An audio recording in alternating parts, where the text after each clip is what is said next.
주님께서 여러분과 함께 요한이 전한 거룩한 복음입니다. 주님 영광 받으소서. 유다인들의 파스카 축제가 가까워지자 예수님께서는 예루살렘에 올라가셨다. 그리고 성전에 소와 양과 비둘기를 파는 자들과 환전꾼들이 앉아 있는 것을 보시고 끈으로 채찍을 만드시어 양과 소와 함께 그들을 모두 성전에서 쫓아내셨다. 또 환전상들의 돈을 쏟아버리시고 탁자들을 엎어버리셨다. 비둘기를 파는 자들에게는 이것들을 여기에서 치워라. 내 아버지의 집을 장사하는 집으로 만들지 마라 하고 이르셨다. 그러자 제자들은 당신 집에 대한 열정이 저를 집어삼킬 것입니다 라고 성경에 기록된 말씀이 생각났다. 그때 유다인들이 예수님께 당신이 이런 일을 해도 된다는 무슨 표징을 보여줄 수 있어? 하고 말하였다. 그러자 예수님께서 그들에게 대답하셨다. 이 성전을 허물어라. 그러면 내가 사흘 안에 다시 세우겠다. 유다인들이 말하였다.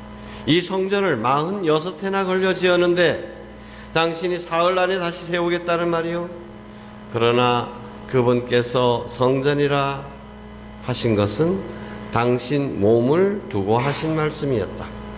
예수님께서 죽은 이들 가운데서 되살아나신 뒤에야 제자들은 예수님께서 이 말씀을 하신 것을 기억하고 성경과 그분께서 이르신 말씀을 믿게 되었다.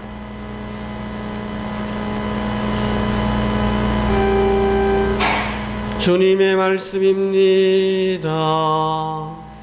그리스도님 참여합니다.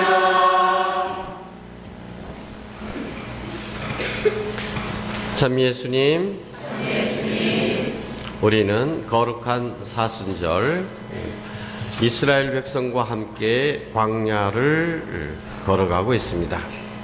근데 이스라엘 백성들이 에집트에서 기적적으로 탈출해서 가나안 복지에 이르기까지 광야에서 얼마나 헤맸는지 여러분 다 아시죠? 몇 년 동안요?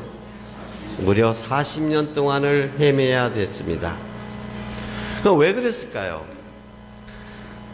거기에서 에집트에서 출발해가지고 가나안 복지에 이르는 데는 걸어서 가장 빠른 바닷길이라는 데가 있습니다. 해안가 쪽으로. 거기에는 15일이면 충분합니다. 그런데 40년을 헤매야 됐습니다. 헤맨 것이죠. 에집트를 굴복시키신 하느님께서 에집트보다도 더 못한 가나안 땅을 굴복시키는 것이 어려웠겠습니까? 왜 40년을 광야에서 방황하게 만들었을까요? 사회학자들이 보는 것은 여러 가지 이유가 있을 수 있겠죠. 해안가는 원래 그리스 철기 문화의 그 영향을 받은 아주 고도의 발달된 도시 문화들이 있었다. 그래서 바로 그쪽으로 들어가는 것은 너무도 위험했다. 뭐 이런저런 이야기들을 할 수가 있겠습니다. 그러나 모든 것을 하느님의 섭리 안에서 바라보고자 하는 이스라엘 백성들은 그것이 하느님의 원대한 뜻이었다라고 바라볼 수 있었던 것입니다. 무엇이겠습니까? 이집트에서 400년 동안 묵으면서 몸에 묻은 노예 근성을 광야를 통해서 씻어버려야만 되고, 그래서 자유인으로 살아갈 수 있도록 준비기간, 예비기간이었다라는 것입니다. 그래서 노예 생활에서 바로 자유인이 되는 것, 암흑에서 광명으로 나아가는 것, 죄에서 은총으로 넘어가는 것, 바로 그냥 즉각적으로 넘어가는 것이 아니라 준비기간이 늘 필요한 것입니다. 그래서 우리가 이 세상에서 사는 동안에 준비를 잘하고 그래서 천국으로 넘어갈 수 있는 것이지, 여기에서 바로 하느님의 나라로 들어갈 수 있는 것이 아닙니다. 그래서 넓은 의미에서 보면 이 세상 살이가 다 광야의 방황기인 것입니다. 방황이라고 하기보다는 이 방황 안에 숨겨진 뜻은 단련이고 정화인 것입니다. 우리는 이 시기, 이 광야를 잘 지내야만 됩니다. 이 광야에서 우리는 다른 것에 방해를 받지 않고 하느님만을 만나게 되는 것이죠. 하느님의 자녀로서 어긋나는 것들을 하나씩 발견하고 버리게 되는 것입니다. 하느님의 자녀로서 거듭 태어나기 위한 마치 아기로 말하면 엄마 태중에서의 시간이라고 볼 수 있습니다. 광야의 체험이 필요하다고 거듭 말씀드리고 있습니다. 이 광야를 거치다 보면 이제 우리 마음이 정화되기 시작하는 것이죠. 오늘 복음을 보면 예수님께서는 성전을 정화하십니다. 성전이 아니라 장사꾼들이고 더 심하게 얘기하면 날강도들이었다는 것이죠. 성전에는 제사를 바치기 위해서 사람들이 모여드는데 제물을 제대로 준비하지 못한 사람들을 위해서 소도 팔고 양도 팔고 가난한 사람들을 위해서는 비둘기도 팔고 또 거기에 돈도 헌금을 해야 되는데 이 돈에 로마 황제의 초상이 새겨져 있었는데 로마 황제의 초상이 새겨진 것은 우상이나 마찬가지예요. 그것을 하느님께 바칠 수는 없는 겁니다. 그러니까 이스라엘 백성들만이 쓰는 그리고 성전에서 쓸 수 있는 돈, 그 돈을 바꿔야죠. 그 환전상들이 필요한 겁니다. 당연한 얘기죠. 그런데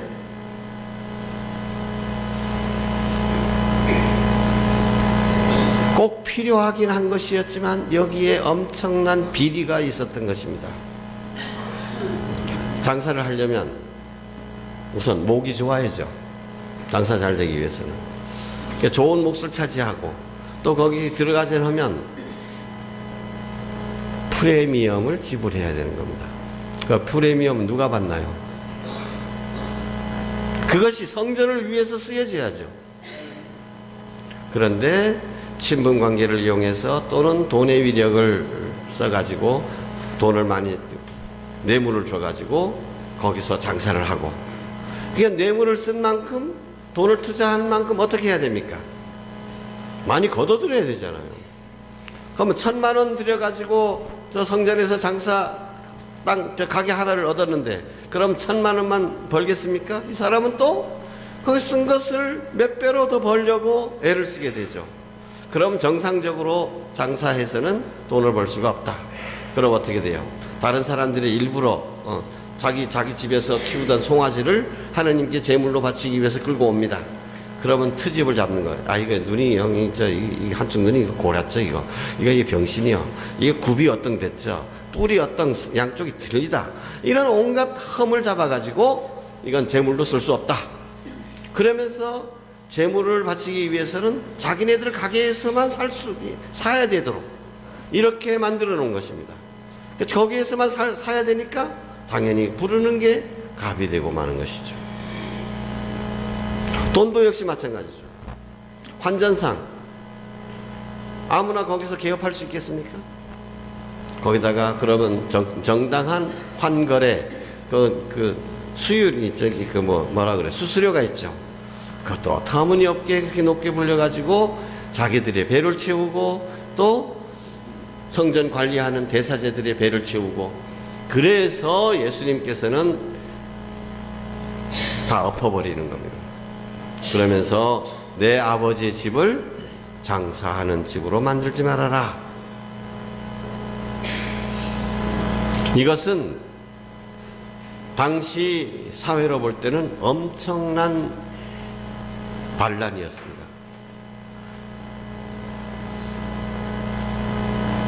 여러분, 기득권자들이 그 가만히 놔두겠습니까? 너가 뭔데 임마.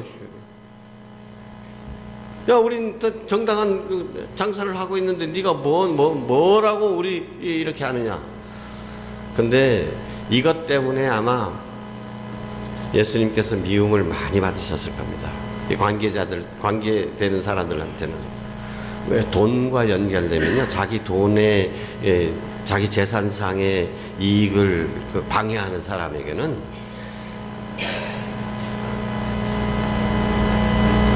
눈에 안 보일 정도로요. 가치 없습니다.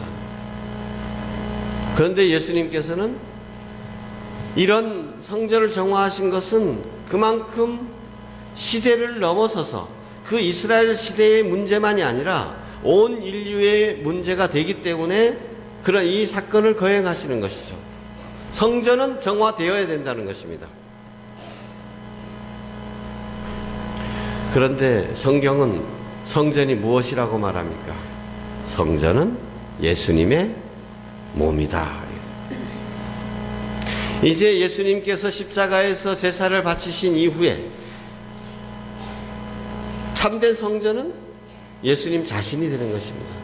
그리고 세례를 통해서 우리가 예수님과 한 몸을 이루게 되었으니 이제 성전은 어디에 있습니까? 이 건물이 아니라 바로 여러분 자신인 것입니다. 우리의 몸이 바로 성전이 되는 것입니다. 예수님께서 정화하신 성전은 이 건물이 아니라 바로 우리의 마음인 것입니다. 이 성전은 장사하는 집이 되어서는 안 됩니다. 내 마음은 거룩한 영으로 가득 차야지 이윤 추구를 위한 장사꾼이 되어서는 안 된다라는 것입니다. 여기 장사하시는 분들 많이 계시죠? 뭐 장사꾼이 뭐 그렇게 나쁘길래 예수님 장사하지 말라느냐? 프란치스코 장사하는데 뭐 때문에 장사합니까? 자, 여러분, 장사라고 하는 것 한자 말로 쓰면 상업, 영업, 이게 뭐 나쁜 것이겠습니까? 우리 사회를 위해서 필요한 일입니다. 그죠? 근데 예수님께서 말씀하시는 건 장사꾼이 소굴로 만들지 말아라 하면 이때 꾼자가 들어가는 이걸 하지 말라는 것이죠.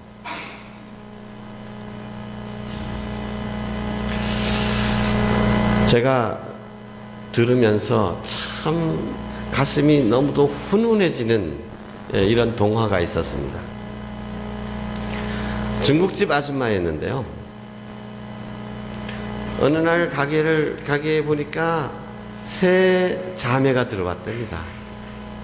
근데 행색이 다 그렇고, 애들도 그냥 막 굶은 티가 막 역력하고, 궁티가 난다는 거예요. 가난한 티가 막 나. 그런데 애들이 셋이 와가지고, 근데 큰 언니가, 이제 와서 짜장면 둘을 시키는 거예요. 무슨 뜻인지 아시죠? 셋이 왔는데 둘을 시켜. 2개 시켜. 동생은 자기 언니는 왜 안 먹어? 이렇게 철없이 묻죠. 아, 나 배 안 고파. 아침에 뭐 좀 먹었더니 배불러. 그래서 아줌마한테 주문을 하죠. 죄송한 마음으로 저기 2개만 시키면 안 될까요? 제가 배가 불러서요. 있는 지젠 아줌마 어떻게 할게요? 그래 알았다 하고는 갔다 오니까 뭔가 이제 상황이 파악이 되잖아요. 그래서 금방 나와가지고 뭐라고 했냐? 야, 너 그 자매들 하는 이야기 듣고 이름을 들었어요. 그래서 너 누구 아니냐? 이름을 딱 대니까 어떻게 아세요? 니네 엄마가 내 친구야. 초등학교 친구야. 아이고 이놈들 이렇게 많이 컸구나. 그래 내가 엄마 친구 딸들이 왔으니까 내가 오늘 한턱 낼게. 짜장면 3그릇 딱 탕수육까지 한 그릇 딱 보내줘. 아줌마 남편이 야 그냥 주면 되지 또 왜 거짓말까지 하냐? 물었어요. 남자들이 이렇게 센스가 없어, 그죠? 그냥 주면 가래들이 그 먹을 때 그거 기분이 어떠구가. 장사를 하더라도 이렇게 장사하는 사람이라면 장사꾼이라는 말을 안 듣죠. 장사를 하는데 그냥 돈 버는 것만 눈이 어두워져 가지고 이 사람이든 저 사람이든 다 자신의 이익 추구에 이윤 추구의 도구로만 사람을 바라본다면 그건 꾼입니다. 근데 이처럼 장사를 하더라도 어떻게 자기 개발, 자기가 정말 사람으로서 성숙할 수 있는 기회로 삼는 거고 그 일터를 그리고 사회에 꼭 필요한 공헌을 하게 되는 거죠. 그럼으로써 정말 배고픈 사람들한테, 또 맛있는 음식을 먹고 싶은 사람들한테 그런 걸 제공해 주는, 그런 기회를 제공해 주는 거예요. 사회에 필요한 도구가 되잖아요. 그리고 그것을, 그 자리를 통해서 사랑을 실천하든지, 아니면 또 그것을 거기에서 얻은 그 이윤을 가지고 사회에 환원을 하든지, 이렇게 됐을 때 장사꾼이라고 하지 않죠.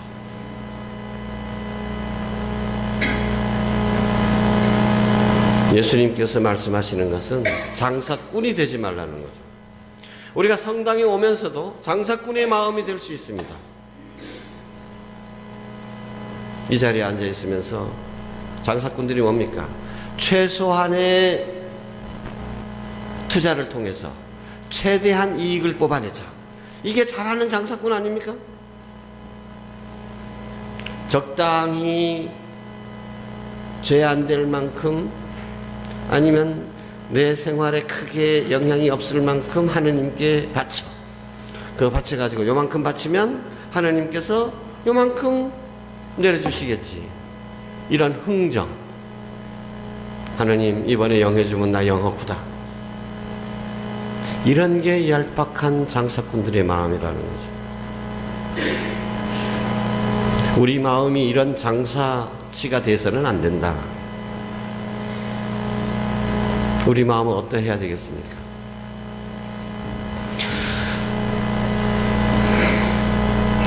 성당마다 신신단체가 있습니다. 나이 드신 분들, 나이 드신 분들대로, 젊은 사람은 젊은 사람들대로 이게 묶어주죠.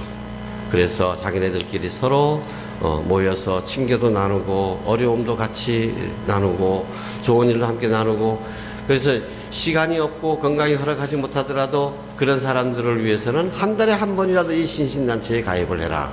또 이런 모임에 하죠.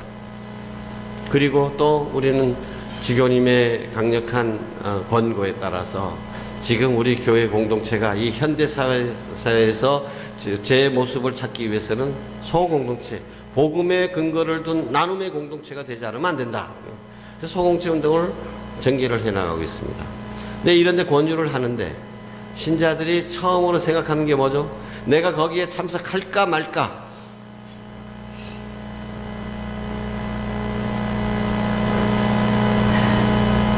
처음에 뭐 때문에, 무엇을 기준으로 해가지고 내가 그 모임에 참석하거나 안 하고 합니까? 나한테 무슨 이익이 있느냐?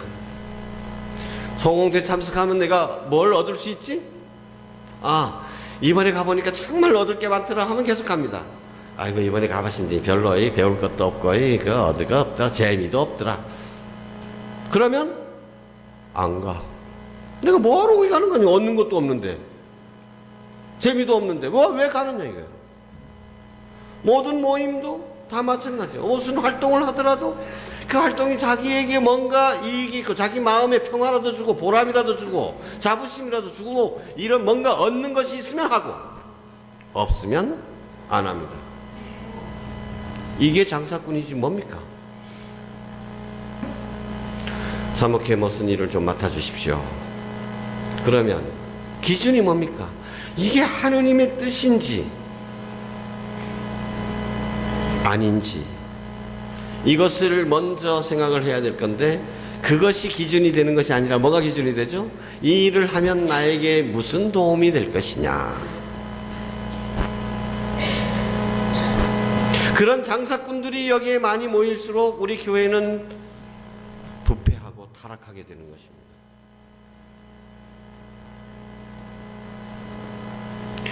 저는 존 F 케네디의 미국 대통령 안타깝게 암살당해서 정말 세계가 다 안타까워하는 인물이지만은, 또 여러 가지 알고 보면 또 뭐 마릴린 monroe와의 연문이라든지 뭐 이런저런 그런 부분들도 많이 있죠. 근데 제가 중학교 때 이 양반의 취임사, 대통령 취임사, 이것을 영어로도 고등학교 때는 영어로도 배우고 중학교에 들어와 가지고 읽었는데, 그게 참 마음에 왔습니다. 이 사람 그래서 그 미국 사회의 그 기본 정신, 가톨릭 신자로서는 처음으로 대통령 된 사람 아닙니까? 아일랜드 출신이고. 그 사람이 뭐라 그랬습니까? 여러분 다 기억하실 겁니다. 대통령 취임식에서 국민들에게 요구하기를 뭐라고 했냐? 국가가 여러분을 위해서 무엇을 해줄 수 있는지 묻지 말고 여러분이 국가를 위해서 무엇을 할 수 있을지를 물어라. 이게 바로 성경의 정신입니다. 예수님의 가르침입니다. 나라가 나를 위해서, 우리를 위해서 무엇을 해줄까?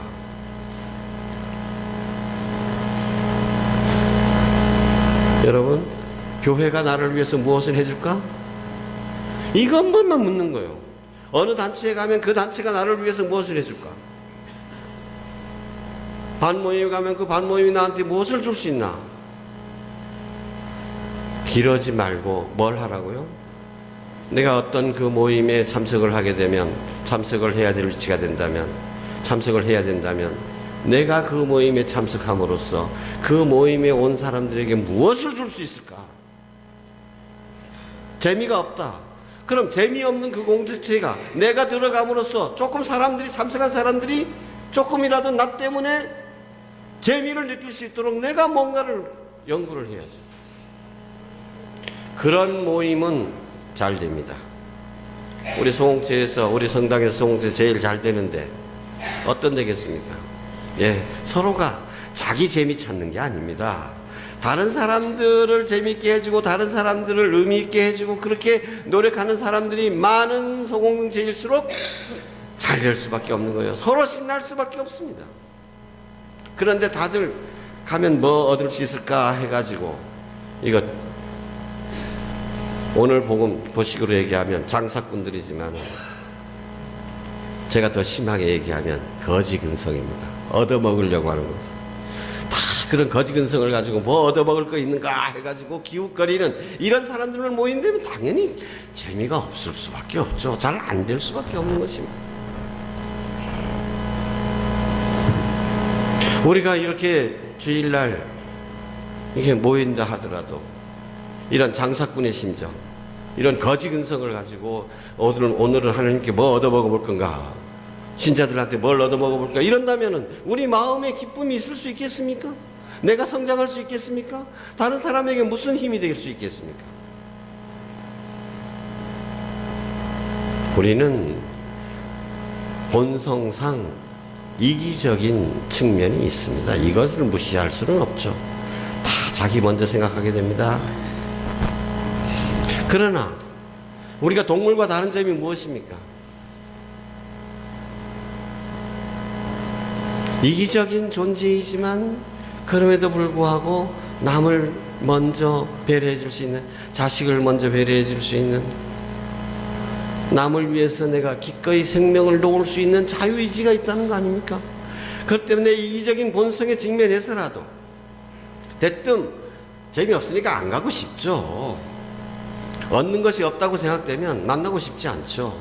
그러더라도 이 질문을 늘 해야 되는 것입니다.